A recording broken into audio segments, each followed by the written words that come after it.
झाले मागया मोदीपेक्षा जास्त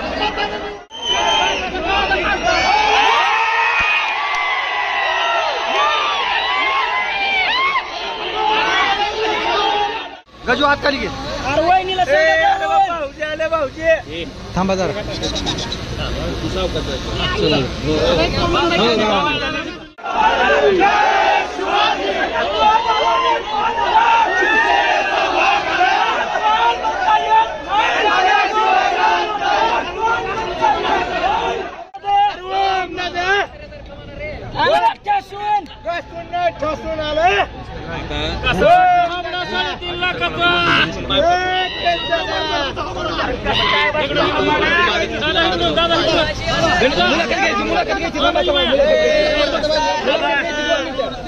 दे ना हात खाली कर ना हात खाली कर भाया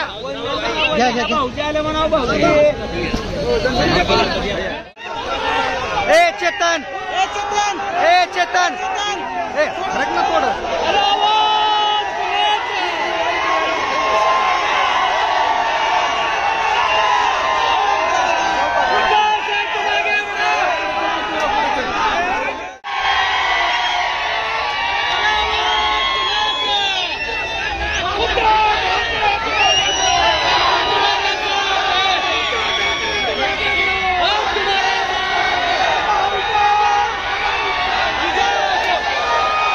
अधिकचं मताधिक्य आहे तेवढी अधिकची जबाबदारी असते आणि खासदार हे पद मी प्रतिष्ठा म्हणून त्या ठिकाणी लढवलेलं नाही, जबाबदारी म्हणून लढवलेलं आहे।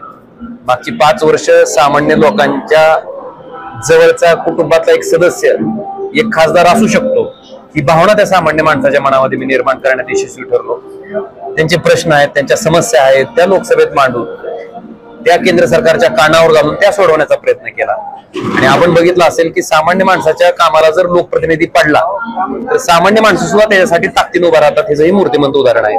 बंडानंतर ही पहिली मोठी निवडणूक आहे। निश्चित मला वाटतं गद्दारी करणाऱ्या लोकांच्या मनात धडकी भरवणारा हा निकाल आहे की तुम्ही ज्या बाळासाहेबांनी उद्धव साहेबांनी तुम्हाला आमदार केलं, खासदार केलं, मंत्री केलं, त्यांना स्वतःच्या काही पैशाच्या स्वार्थासाठी, पदाच्या स्वार्थासाठी किंवा ईडीच्या भीतीनं, इन्कम टॅक्सच्या भीतीनं तुम्ही जर सोडत असाल तर जनता त्याला कशा पद्धतीने उत्तर देते त्याचं हे मूर्तिमंत उदाहरण आहे।